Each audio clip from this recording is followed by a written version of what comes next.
सबसे पहले जो फीडबैक है वो प्रशांत की है, और प्रशांत को देखकर लगता है कि अभी उसे धीरे-धीरे जैसे प्रश्न पूछने की आदत पड़ गई है।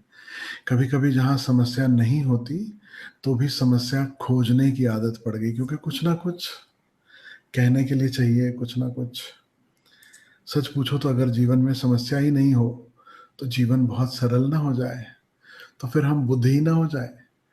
बुद्धत्व का अर्थ क्या है? कि कोई समस्या ना बची। समाधि का अर्थ क्या है? कि सब समाधान हो गया, अब कोई समस्या नहीं। तो मन के इसके खेल से भी हम सबको बचना है, इसका ख्याल रखना है कि जहाँ समस्या नहीं है, वहाँ पर समस्या खड़ा नहीं करना है, वहाँ पर समस्या शुरुआत नहीं करनी है। कभी-कभी उत्तर हमें पता होते हैं, लेकिन फिर भी हम प्रश्न करते हैं, समस्या खड़ी करते हैं, जैसे कि प्रशांत ने इस बार की है, तो मैं आपसे शेयर कर रहा हूँ। कह रहा है कि माँ बाबा नमस्ते, ध्यान के लिए समय निकाल कर बैठ रहा हूँ, नाद में डूबना कुछ-कुछ समझ आ रहा है। चलो 10 साल, 15 साल के बाद कुछ-कुछ समझ आ रहा है, बहुत बड़ी बात है। सोमवार को ध्यान के लिए समय नहीं दिया, इट इज़ ओके, यहाँ पर कोई अटेंडेंस नहीं ले रहा है। किसी दिन ध्यान में नहीं हो पाए, किसी दिन ध्यान के लिए समय नहीं निकाल पाए, सबके लिए ये बात कह रहा हूँ, don't feel bad about it. मेरी अंतरयात्रा के समय ओशो के पास रहते हुए भी बहुत बार ऐसा हुआ कि ओशो को सुनना तो होता था, ओशो के समक्ष बैठना तो होता था। अगर उसे ध्यान गिने तो बात अलग है, लेकिन कायदे से अलग से बैठकर ध्यान के लिए समय निकालना, वो हर रोज़ हो, ऐसा बिल्कुल भी कभी हो नहीं पाया।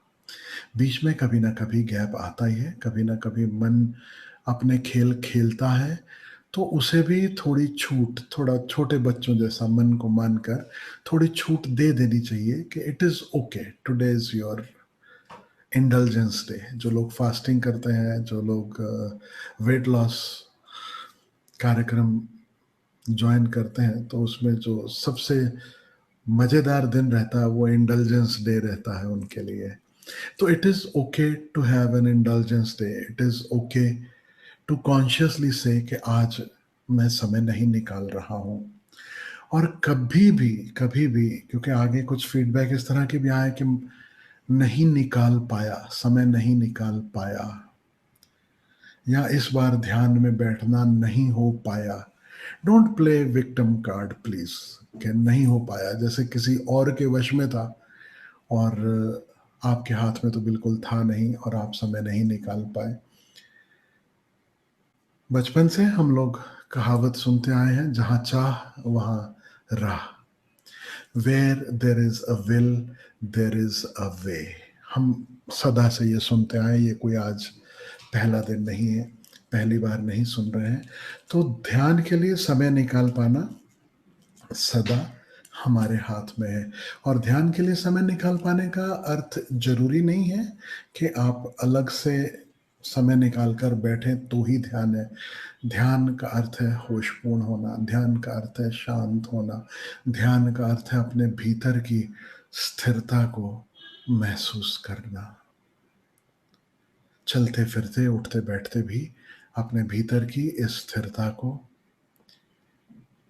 इस होश को, इस अवेयरनेस की क्वालिटी को जिया जा सकता है।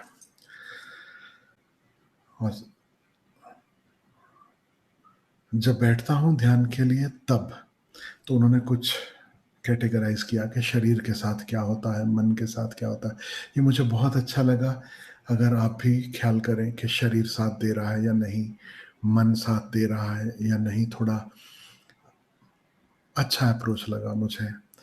कह रहे हैं प्रशांत, शरीर ज़्यादातर स्थिर रहता है, मुंह के जबड़े और ओंठों में तनाव अपने आप आता है, फिर जब ध्यान जाता है उसे ढीला छोड़ने का प्रयास यह चलते रहता है। ये ऑब्जर्वेशन है कि ध्यान के समय जबड़े टाइट हो जाते हैं, होंठ कभी टाइट हो जाते हैं, और जैसे ही इस टाइटनेस के प्रति अवेयरनेस आती है, उधर ध्यान जाता है, तो ये ढीला हो जाता है। तो ये बार बार ये क्रम चलता है। अब उसके साथ में प्रश्न है, ऐसा क्यों होता है? सिर्फ जबड़े में ही तनाव क्यों आते रहता है? जितना भी तनाव है, जितना भी टेंशन है, जितना भी खास करके जो फ्रस्ट्रेशन है, जो एंगर है, वह हमारे जबड़ों में ही ज़्यादातर हमें महसूस होता है, वहीं पर जमा होता है। ओशो ने बहुत बहुत सुंदर ढंग से इस पर चर्चा की है और ओशो का कहना है कि जिसे इस तनाव से बचना हो, उसे भोजन चबा-चबा कर धीरे-धीरे करना चाहिए।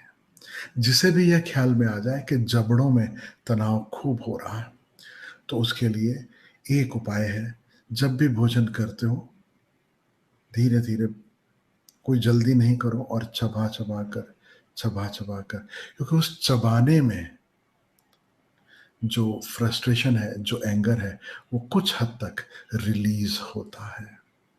जो तनाव है, वो कुछ हद तक उससे भी रिलीज़ होता है, क्योंकि वहीं पर है। हिंदी में कहावत है, जबड़े भींचना। अगर आपने कभी बचपन में सुना हो, पढ़ा हो, जबड़े भींचना यानी जब गुस्सा आता है तो भी हम दाँत पीसने लगते हैं, तब भी जबड़े टाइट हो जाते हैं। तो निश्चित रूप से उसका ख्याल किया जा सकता है, जिसको भी जबड़े टाइट होते हैं। सिर्फ जबड़े में ही तनाव क्यों आते रहता है? अब ये क्यों वाला जो मसला है ना, वो उसका उत्तर ना कभी किसी के पास था, ना कभी किसी के पास होगा, क्योंकि अब जबड़ों में क्यों आता है मैं कह दूँ, इसलिए क्योंकि ये तार यहाँ से यहाँ जुड़े हैं और वो वहाँ पर पहले असर करता है। फिर आप पूछोगे कि ये तार यहाँ से वहाँ क्यों जुड़े हैं? कहीं और क्यों नहीं जुड़े? तो ये जो क्यों वाला ढंग है प्रश्न का Prashant, that is a little nonsensical. क्यों के चक्कर में नहीं पड़ो, जो है उसके चक्कर में पड़ो कि ये ऐसा-ऐसा होता है और इसका इलाज क्या किया जाए, कैसे इससे बचा जाए। तो जैसा हम जीवन जीते हैं, इस जीवन में बहुत सारे तनाव स्वाभाविक हैं। बाहर से जो प्रेशर्स हम महसूस करते हैं, वो सदा से रहे हैं, सदा रहेंगे। वो कभी समाप्त होने वाले नहीं हैं। उसमें सिर्फ़ और सिर्फ़ उस पर कार्य किया जा सकता है, कहाँ-कहाँ हम आग में घी डालने का काम करते हैं। बस, हम घी डालना बंद करें। हम अपनी तरफ से झगड़े, झंझट, कलेश, उन्हें जितना हो सके कम से कम, कम से कम, कम से कम करते चले जाएँ। लेकिन तब भी कोई गारंटी नहीं है कि बाहर से ये तनाव, ये प्रेशर्स नहीं आएँगे। आप अगर रूपांतरित हो भी जाते हो, तो ज़रूरी नहीं कि आपका पड़ोसी रूपांतरित हो। पड़ोसी तो बहुत दूर की बात है, ज़रूरी नहीं कि आपके घर वालों के भीतर ही कोई रूपांतरण आए, उनका व्यवहार बदले, किसी भी और का, बॉस का, कलीग्स का, किसी और का व्यवहार बदले, ये बिल्कुल भी ज़रूरी नहीं। तो तनाव आते रहेंगे, प्रेशर्स आते रहेंगे और जब प्रेशर आता है, तो उसे डील करना हमें सीखना होगा। और मन के संबंध में कह रहे हैं, विचारों की भीड़ है और नाद भी, नाद पर ध्यान रखते हैं, उसमें ही खो जाने की कोशिश जारी है। कोशिश नहीं करना है प्रशांत। नाद को सुनने से या अपने भीतर के मौन को महसूस करने से शुरुआत करनी है और फिर प्रयास छोड़ देना है। जब तक प्रयास है, तब तक डूबना संभव नहीं है, इसे याद रखना। तब तक शांति कहो, नाद कहो, मौन कहो, स्थिरता कहो, अडोल अवस्था कहो, उसमें डूबना, उसमें टिकना नहीं हो पाएगा जब तक प्रयास जारी है। प्रयास और डूबना बिल्कुल ऑपोज़िट है। प्रयास और स्थिरता बिल्कुल ऑपोज़िट है। प्रयास और मौन बिल्कुल ऑपोज़िट है। तो प्रयास छोड़ देना है, प्रयास नहीं करना है, सिर्फ़ देखना है। जैसे तुमने कहा कि जबड़ों में जो तनाव आता है, जब उधर ध्यान जाता है, जब उसका होश आ जाता है, जब उसके प्रति अवेयरनेस आती है, तो वह तनाव अपने आप विदा होता है। तब जबड़े अपने आप ढीले पड़ जाते हैं। तो सही मायने में कुंजी हाथ में आ जानी चाहिए। यही कुंजी है, दिस इज द की, कि जो भी हो रहा है उसे इंटेंशनली बदलने की कोई कोशिश नहीं है, कोई प्रयास नहीं है, सिर्फ ध्यान गया और वह शांत हुआ। गौतम बुद्ध की एक कहानी मैंने बहुत बार आपसे कही है, आज फिर याद दिलाता हूं। गौतम बुद्ध अपने शिष्यों के साथ प्रश्नोत्तर सेशन कह लो, कभी होता होगा, बैठते थे। तो जो शिष्य हैं वो भी, और जो शिष्य नहीं हैं, जो नए लोग हैं जो गौतम बुद्ध से मिलने आते थे, वे भी किसी को प्रश्न पूछना है, किसी की कोई समस्या है, तो आते, बैठते, बातचीत करते। तो एक दिन गौतम बुद्ध किसी से बात कर रहे हैं और देखते हैं उसके बाद जो लाइन में जो युवक है जो बैठा है, प्रतीक्षा कर रहा है कि अभी उसका नंबर आएगा। तो हम भी कभी प्रतीक्षा करते हैं तो आपने नोटिस किया होगा, तो थोड़ी एक बेचैनी होती है, और उस बेचैनी में कभी पैर हिलता है, कभी हाथ हिलता है, कभी हम बाल ठीक करने लगते हैं। तो उस बेचैनी में वो युवक चूंकि जमीन पे बैठा है पालथी मार के, तो उसका घुटना लगातार हिल रहा है, उसका पैर जो है वो लगातार हिलते जा रहा है। जब उसका नंबर आता है तो गौतम बुद्ध से कहते हैं कि देख, तू बाद में प्रश्न करना, पहले मैं तुमसे प्रश्न पूछना चाहता हूं। और मेरा प्रश्न ये है कि ये जो तुम्हारा घुटना है, अभी जब तुम बैठे थे तो लगातार क्यों हिल रहा था? तो उस युवक ने अपने हिलते हुए घुटने की तरफ देखा और कहा, आई डोंट नो, पता नहीं क्यों हिल रहा था, बस हिल रहा था। गौतम बुद्ध ने कहा, चलो दूसरा प्रश्न पूछता हूं। अभी जब मैंने प्रश्न पूछा कि वो क्यों हिल रहा था तुम्हारा घुटना, तो अभी हिलना रुक कैसे गया?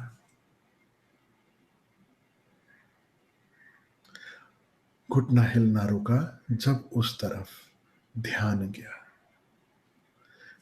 प्रशांत से भी कहूंगा, सबसे कहूंगा, मन में कितनी ही भीड़ हो, कितने ही विचार हो, कितनी ही उहापोह हो, कुछ प्रयास करने से, उपाय करने से नहीं होगा। सिर्फ ध्यान मात्र, अवेयरनेस अलोन इज इनफ। तो प्रयास छोड़ देना है, कोशिश छोड़ देनी है। फिर कह रहे हैं, आलस से घिरा हुआ हूं, शायद कुछ नकारात्मक भावनाएं संभाल कर रखी हैं, रेचन का कोई प्रयोग करना चाहता हूं। जितने प्रयोग प्रशांत ने साथ में बैठकर मेरे करवाते हुए मुझे देखा है, शायद ही किसी और ने देखा होगा, क्योंकि बहुत लंबे समय तक प्रशांत ने साथ में बैठकर म्यूजिक संभाला है। तो बहुत सारे प्रयोग उसके सामने हुए हैं, और उसे भी ये प्रश्न अगर पूछना पड़ रहा है कि कौन सा प्रयोग करूं, समझ नहीं आ रहा, तो कुछ बात मुझे हजम नहीं हो रही। थोड़ा याद करो, थोड़ा अपने दिमाग पे भी बोझ डालो। अनेक अनेक प्रयोग हमने इतने सालों में सीखे हैं, इतने सालों में इतने उपाय किए हैं। फिर भी तुम्हें याद दिलाने के लिए थोड़ा बहुत कुछ याद दिला देता हूं। ओशो की एक विधि है, जिब्रिश। जिब्रिश कर सकते हो।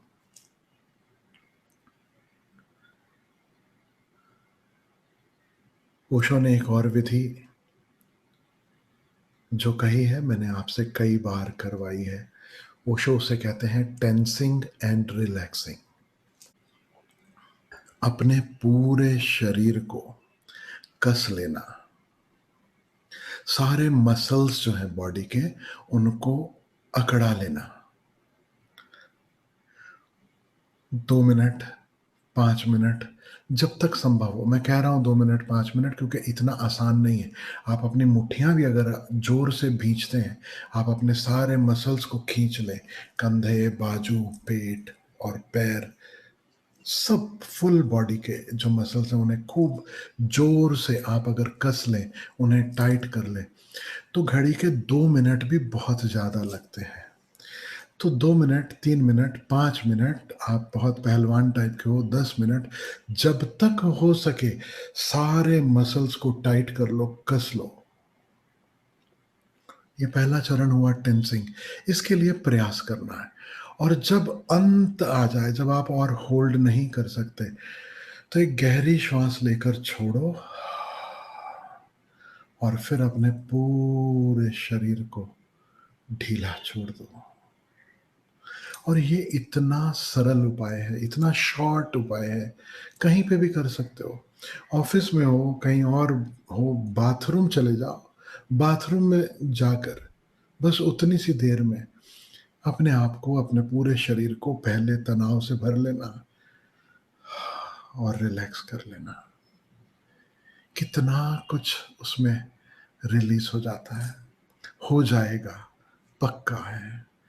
फिर और उपाय हैं जो ओशो ने ही कहे हैं, याद दिला रहा हूँ, जिसको जो उपाय भाए वह करे, क्योंकि बाहर के प्रेशर, जैसा मैंने कहा, कभी समाप्त नहीं होंगे।